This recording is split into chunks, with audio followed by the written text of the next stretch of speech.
Welcome back to the channel. Today we're going to be having a chat about our 5-year anniversary on YouTube and the good, the bad and the rude.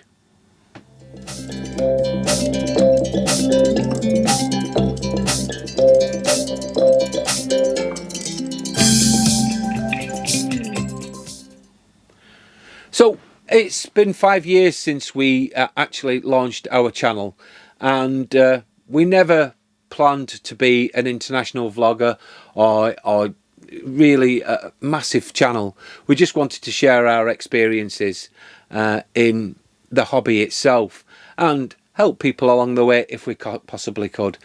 I'm no expert, but I like to offer help.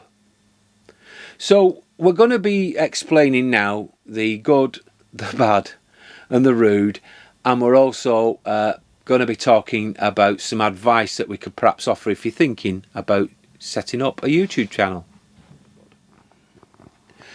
So first of all, we're going to start with the good, and it's the experience, isn't it? Well, we said we've met some fantastic people from when we started. It's been a real journey. You know, we said we've made some very special friends, and we said we've been to some lovely places, and we said it's just been out and about, which I think some of the things we probably wouldn't have done if we hadn't have been YouTubers. Yeah, I think you're right there. I mean, we have met some really nice people over the time, and we've made some really good friends too. Yeah, I agree with that.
Another thing is, I get to talk about my hobby, which is caravanning, but it also includes my love of music, and it also includes my love of actually editing. I actually enjoy editing the videos. And you also like doing your how-tos because you like going down and being able to change something or fix something. Yeah, I do. So it throws a lot of things into the same pot, and that's how we decided the channel was going to be, didn't we? Yeah, the idea was to show our journey, the places we went, the things we did to change the caravan, to give people ideas of what they can do, show people accessories that you you do need, or some that you might want to look at differently.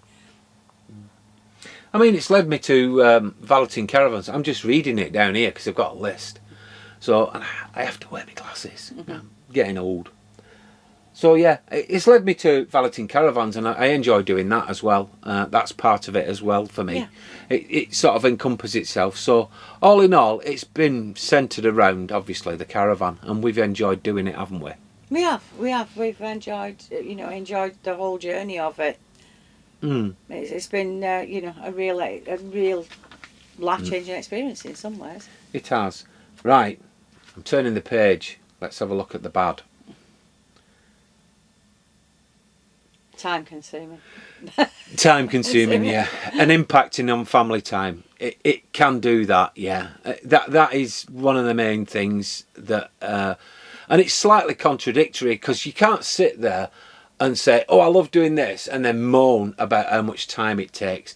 You've just got to time management and balance it out. You have to try and set away the time for, like we have done today, to actually sit and do the film today. Now we've been away with Alfie this weekend, but we haven't filmed the site or our time with Alfie because it's been precious time with him. So that is one of the things that you have to be aware of, is that it can take up a lot of time, more than you actually do think sometimes. Yeah. I mean, the other thing is it's hard work as well. It's not easy. I know some people think that you just wave a mobile phone around and you there's the vlog. It's not quite like that. I mean, your how-tos, I know, can take you a lot longer. They take a lot longer for, say, a 15-20 minute job. Can take you to break it down to show other people. I know you can be there quite a few hours. Yeah, I can. Breaking it down so you can show people exactly how to do something takes a lot longer. Yep, that's quite right. I'm just looking at on my list again. Sorry, readers. I mean, the other thing is the cost of the equipment as well. I personally don't like filming on a mobile phone. To me, a mobile phone is for making phone calls. I like to use a dedicated camera, and recently we've had to upgrade the camera, and also we've had to purchase a new computer as well, because again I like to edit on my computer. But I'll explain a little bit more about that later on. So now let's talk about probably one of the things you've probably switched on for anyway, and that's the rood, really. And the first thing is, I try my best on the channel to help people as much as possible. I'm no expert, and sometimes actually they'll ask a question and I'll go away and research it myself to make sure that I've got my facts right. But when you're actually writing your comment, I always find, if I do it, it's nice to say, "Hi Phil, hi Juliet," or "Hello," before you just go straight into the actual comment that you want help on.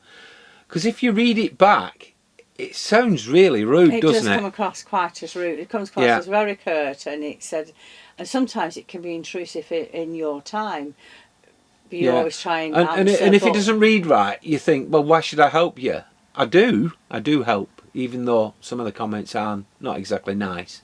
I try my best, but it's just something that we've noticed recently that's been coming on the comments. I mean, if you've got anything that you want us to help you with, just say hello and I'll happily help you. And the other thing is, everyone is a critic, and we have had comments about how we present, but we're not presenters, by the way. Too many ums and too many ahs. We're just real people that want to share it. Just love doing this, and we have had over the time some rude comments. So we have had that. Comment that even though our caravan was newer than theirs, his wife was younger and better looker and definitely slimmer than me. So I said I've got a reply for that gentleman, and Phil's going to put a few pictures up here. Yeah, we weren't always like this, you know. Anyway, that is the rood, really. I'm not going to labour on that point anymore. It's just the way it is. If you put yourself out in the public, you've got to expect it to a certain degree, haven't you? Now, some advice. So, if you're thinking of setting up a YouTube channel, I've got some advice for you. You can take it with a pinch of salt, or you can take it on board. It's entirely up to you. We've had people that have helped us over the years, Yeah. who's given us advice and helped us along. Readers are back on. So the first thing is, you don't need a special camera to make a vlog. You can use your phone. However, if you're going to use your phone, a couple of suggestions, if you don't mind, and that is this. Buy yourself a good microphone or lav mic, you know, the little ones that you see on the TV, one of those. And also get yourself a tripod so you don't have wobbly cam all over the place. And if you're using your phone and you're panning, do it really slowly like that, because when you do it like that, when people watch back, it can knock you sick. Yeah, it gives you like seasickness. So nice and slowly when you're tracking like so, and that'll work really well. Next is,